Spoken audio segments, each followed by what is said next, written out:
Today we finish up the papers for the End of the World project, doing economy and recreation, and part of that will also include the education system. So I'm going to kind of walk through this and then you can fill it out. So same situation, you have 99% of people gone because of a virus. You've been in a bunker for the last 2 years, so there's nothing left other than some houses and things that you can live. So starting with economy. First of all, are you going to have a form of currency? In America, we have paper money. They made the paper very difficult to counterfeit because you don't want people being able to just print out stuff from their home printers and use that as money. That would be very bad.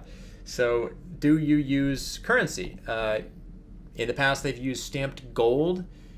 I don't know, you can use that if you want. You can use paper if you want, but you better put a lot of work into making it not easily counterfeitable, or else you'll have that problem. So, or you could not use currency. You can just use bartering. So that's not a bad idea either, especially if you're small. So if you're small, maybe you don't want to use gold. If someone has 2 chickens and someone has a loaf of bread, maybe you don't want to actually have them pay each other for those things. Maybe you just want to trade. Like I'll trade you a chicken for a loaf of bread. Great, that's bartering. If you have 1,000 people, maybe you use something like, at some point you might want to use some sort of a representative currency, which would be like a gold or a paper money. Once you have a lot of people, you probably eventually will want to move to paper money. Also, if you do want to implement some sort of a representative currency, how do you get that going? Like, do you just give everyone an equal amount of paper? Or do you buy their things from the government in exchange for the currency? So think about that. Taxes. Nobody likes taxes, but they're kind of necessary. So how do you determine how much people owe in taxes? First of all, if you don't have taxes, how do you pay things that don't create value? Like policemen. Policemen don't make things. So we don't actually pay our policemen. Our taxes pay our policemen. They do services that we need, but we don't. Like the baker, you buy their bread. They create bread.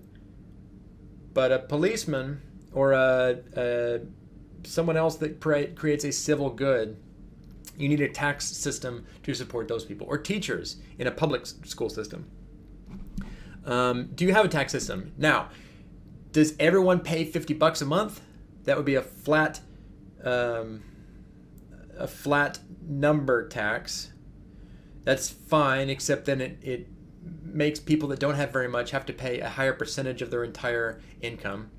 You can make people pay a flat percentage. Everyone pays 10%. That's also fine, except again, it kind of, even though rich people are paying more money, they have an easier time paying 10% than someone that doesn't have a lot of money. Or you can have a progressive tax system, which is what we have in the United States, where people that don't have very much money pay nothing in taxes. People that have a medium amount pay, say, 15% of their taxes, and people that make a lot of money pay, say, 30% of their in taxes. So that would be a progressive tax rate. Trade. Are you going to trade with other tribes? It's probably a good idea because you only have your natural resources, and if you want other things, you'll need to trade for that. What will you offer as trade? So look up where you live and see what kind of natural resources you have. In 200 years, how would your economic system be different from our own? If you ended up exactly like America, would that make you happy? Would you want something different? Are you unhappy with the economic inequality that exists in America? If so, then what would you do different? Education. Will the education system look the same? In that, I mean, do you start in pre-K and you go all the way up till you're 18 years old in high school? And do you teach the same stuff? Maybe you only go to when you're 12. Maybe you go to when you're 30.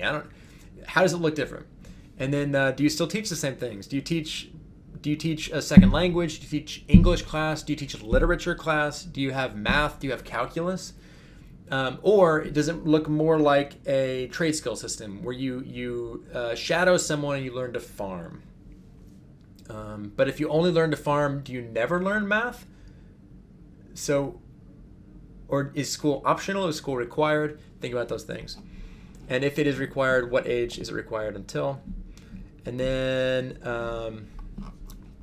Here we have the entertainment. So you don't want to just create a system that just kind of works. You want to create a system that works and people are happy with. So what activities do you plan to have for entertainment in your tribe?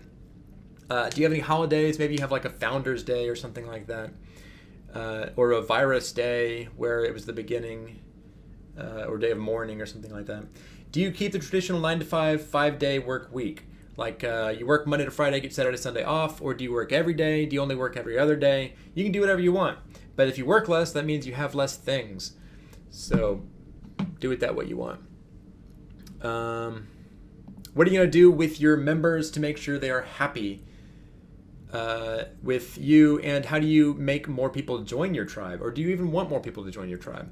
And then with 200 years from now, what do you want your tribe to look like that is different than America looks right now? Maybe you want it to look the exact same. That's fine. But if you want it to look any different, what is different about your tribe ideally than America right now?